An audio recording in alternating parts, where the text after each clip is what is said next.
Bismillahirrahmanirrahim. Alhamdulillahirabbil alamin. Allahumma salli wa sallim ala nabiyyina Muhammad wa ala alihi wa sahbihi ajma'in. Rabbi shrah li sadri wa yassir li amri wahlul 'uqdatam min lisani yafqahu qawli. Allahumma arinal haqqa haqqan warzuqna ittiba'ah. Ya Allah, tunjukkanlah kami yang benar itu adalah benar dan permudahkanlah bagi kami untuk mengikut kebenaran tersebut. Wa arinal batila batilan warzuqna ijtinabah. Ya Allah, tunjukkanlah kami yang batil itu adalah batil dan permudahkanlah bagi kami untuk menjauhi kebatilan tersebut.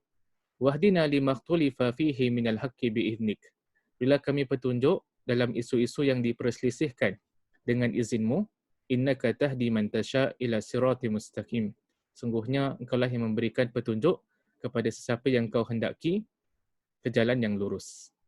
Muslimin muslimat yang dirahmati Allah, pertama-tama terimalah salam ukhuwah daripada saya. Assalamualaikum warahmatullahi wabarakatuh.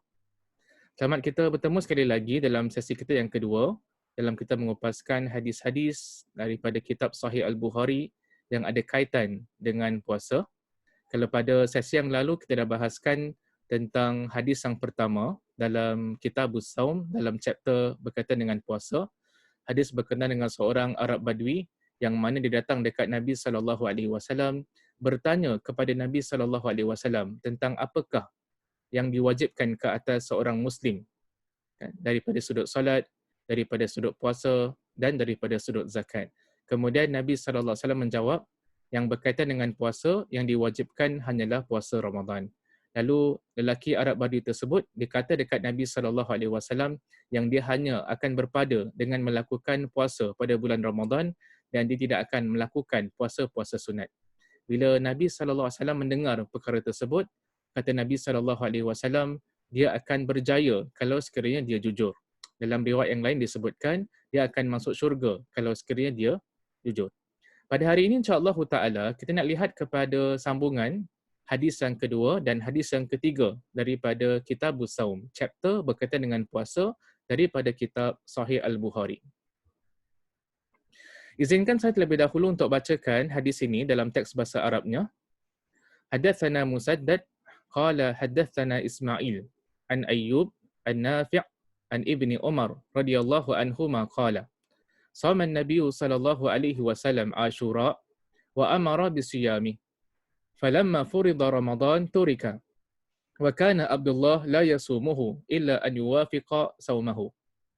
Yang artinya, telah menceritakan kepada kami Musaddad, telah menceritakan kepada kami Ismail daripada Ayyub, daripada Nafi', daripada Ibnu Umar radhiyallahu anhuma. Dia berkata, Nabi SAW melaksanakan puasa hari Ashura, lalu memerintahkan untuk melaksanakannya pula. Setelah Allah mewajibkan puasa Ramadan, maka puasa hari Ashura ditinggalkan. Dan Abdullah Ibnu Umar tidaklah melaksanakan puasa hari Ashura kecuali bila bertepatan dengan hari-hari puasa yang biasa dikerjakannya.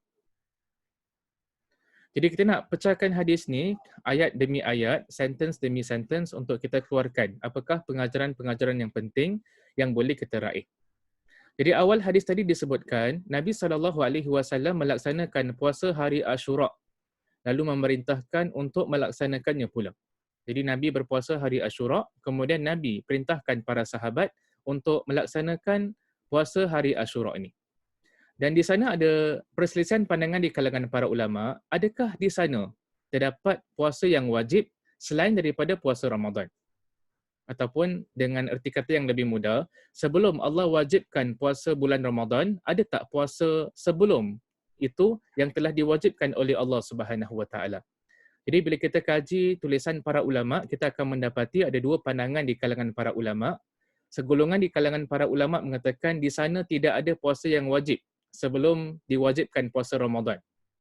Manakala pandangan yang kedua di kalangan para ulama, mereka mengatakan ada puasa yang telah diwajibkan ke atas Nabi SAW, ke atas para sahabat, iaitu puasa hari Ashura. Kemudian kewajipan ini telah dimansuhkan. Kewajipan ini telah dihapuskan bila Allah Subhanahu Wa Taala turunkan ayat tentang kewajipan puasa bulan Ramadan. Antara ulama yang mengatakan puasa Ashura adalah wajib sebelum diwajibkan puasa Ramadan adalah sebahagian di kalangan para ulama daripada mazhab Hanafi. Sambungan hadis tadi, setelah Allah Subhanahu Wa Taala mewajibkan puasa Ramadan, maka puasa hari Asyura ditinggalkan. Kan? Jadi menurut pandangan ulama yang mengatakan puasa Asyura tu wajib, kan? Sebelum kedatangan kewajipan puasa Ramadan, menurut golongan ulama ini, mereka mengatakan dalam Islam, hukum yang ringan boleh digantikan dengan hukum yang lebih berat. Jadi mereka mengatakan, bagi ulama-ulama yang mengatakan puasa Asyura itu adalah puasa yang pertama sekali yang diwajibkan ke atas Nabi Muhammad sallallahu alaihi wasallam dan pengikutnya, mereka mengatakan hukum yang ringan boleh digantikan dengan hukum yang berat. Ustaz, apa yang dimaksudkan dengan hukum yang ringan? Contoh hukum yang ringan adalah puasa hari Asyura, iaitu puasa satu hari sahaja. Dan sebagai maklumat untuk semua, puasa hari Asyura berlaku pada bulan Muharram, bulan yang pertama mengikut kalender Islam dan hari yang ke-10. Jadi hari yang ke-10 daripada bulan Muharram ini dipanggil sebagai Asyura. Jadi hukum yang lebih ringan sebagai contoh adalah puasa hari Asyura, iaitu puasa satu hari sahaja. Hukum yang lebih berat yang kita masukkan dalam slide ini adalah sebagai contoh puasa bulan Ramadan, iaitu puasa 30 hari. Jadi berdasarkan pandangan yang mengatakan puasa yang pertama sekali yang diwajibkan ke atas Nabi Muhammad sallallahu alaihi wasallam adalah puasa Asyura, mereka mengatakan dalam Islam hukum yang ringan boleh digantikan dengan hukum yang lebih berat. Puasa hari Asyura digantikan dengan puasa bulan Ramadan. Puasa hari Asyura hanyalah satu hari, manakala puasa Ramadan adalah 30 hari. Nak dibandingkan antara puasa sehari dengan puasa 30 hari, puasa sehari ini lebih ringan. Puasa 30 hari ini adalah lebih berat. Jadi sebagian ulama yang berpandangan puasa yang diwajibkan sebelum Ramadan adalah puasa Asyura, mereka mengatakan dalam Islam it is possible untuk berlaku. Boleh berlaku. Satu hukum yang ringan digantikan dengan satu hukum yang lebih berat. Sambungan hadis tadi, dan Abdullah ibnu Umar radhiyallahu anhuma tidaklah melaksanakan puasa hari Asyura kecuali bila bertepatan dengan hari-hari puasa yang biasa dikerjakannya. Jadi hadis ini seolah-olah menunjukkan yang Abdullah ibnu Umar seolah-olah tidak melakukan puasa hari Asyura ini, dan sebahagian di kalangan para ulama memberikan keuzuran kepada Abdullah ibnu Umar antara sebab barangkali kenapa Abdullah ibnu Umar sahabat Nabi SAW ini tidak melaksanakan puasa hari Asyura, barangkali hadis yang ada kaitan tentang kelebihan puasa Asyura barangkali tidak sampai kepada Ibnu Umar. Maka dia tidak melaksanakan, dia tidak melakukan puasa Asyura. Adapun berkaitan dengan kelebihan puasa hari Asyura, kita akan sebutkan sebentar nanti insya-Allah taala. Daripada hadis yang kedua, kita beralih kepada hadis yang ketiga. Izinkan saya baca lebih dahulu teks asalnya dalam kitab Sahih Al-Bukhari. Haddatsana Qutaibah bin Sa'id. Qala haddatsana Laits an Yazid bin Abi Habib anna Iraq bin Malik haddatsahu anna Urwah akhbarahu an Aisyah radhiyallahu anha anna Quraisyan kanat tasumu yawma Ashura fil jahiliyah. ثم أمر رسول الله صلى الله عليه وسلم بالصيام حتى فرض رمضان وقال رسول الله صلى الله عليه وسلم من شاء فليصمه ومن شاء أفطر. Artinya, telah menceritakan kepada kami Qutaibah bin Sa'id. Dia berkata, telah menceritakan kepada kami Al-Layth daripada Yazid bin Abu Khubayb bahawa Iraq bin Malik menceritakan kepadanya bahawa Urwah menghabarkan kepadanya daripada Aisyah radhiyallahu anha bahawa orang-orang Quraisy pada zaman jahiliyah biasa melaksanakan puasa hari Asyura. Kemudian Rasulullah sallallahu alaihi wasallam memerintahkan untuk melaksanakannya pula hingga datang kewajipan puasa Ramadan. Dan kemudian Rasulullah sallallahu alaihi wasallam bersabda, siapa yang mahu melaksanakannya silakan, dan siapa yang tidak mahu juga tidak mengapa. Boleh? Tidak mengapa. Jadi kita nak pecahkan hadis ini kepada sentence demi sentence, ayat demi ayat untuk kita keluarkan pengajarannya. Bahagian pertama hadis tadi mengatakan orang-orang Quraisy pada zaman jahiliyah biasa melaksanakan puasa hari Asyura. Jadi hadis ni menunjukkan yang golongan Quraisy ni mereka pernah melakukan puasa hari Ashura iaitu pada 10 Muharram. Jadi kata sebahagian di kalangan para ulama, hadis ni menunjukkan perkara-perkara yang dilakukan oleh golongan Quraisy pada zaman jahiliah tidak semuanya buruk. Ada juga yang baik-baik. Antara contoh yang baik-baik adalah puasa hari Ashura. Mereka lakukan puasa pada 10 Muharram. Antara yang baik-baik adalah mereka ini memuliakan tetamu. Antara perkara yang baik yang mereka lakukan walaupun pada zaman jahiliah adalah mereka akan membantu golongan orang-orang yang dizalimi. Jadi perkara-perkara yang dilakukan oleh golongan Quraisy pada zaman jahiliah sebelum mereka memeluk Islam tak semuanya buruk. Ada yang buruk, ada yang baik. Jadi mana yang baik itu Nabi SAW ikrar. Nabi approve. Jadi sebagai contoh, Nabi SAW juga menggalakkan para sahabat untuk berpuasa pada 10 Muharram, pada hari Ashura. Nah di sini timbul satu persoalan, kenapa golongan Quraisy mereka puasa hari Ashura pada ketika itu? Sebahagian di kalangan ulama berpandangan, antara sebab mereka berpuasa hari Ashura adalah kerana mereka mengikut amalan orang-orang Yahudi pada zaman tersebut. Mereka menghormati orang-orang Yahudi. Mereka memuliakan orang-orang Yahudi. Bahkan mereka menganggap orang-orang Yahudi sebagai ahli ilmu. Jadi di atas kerana penghormatan mereka yang diberikan kepada orang-orang Yahudi, mereka mengikut amalan-amalan orang Yahudi. Sambungan hadis tadi, kemudian Rasulullah SAW memerintahkan untuk melaksanakannya pula hingga datang kewajipan puasa Ramadan. Jadi Nabi SAW juga perintahkan. Perintahkan siapa? Perintahkan para sahabat untuk melaksanakan puasa Ashura sebelum kedatangan kewajipan untuk berpuasa bulan Ramadan.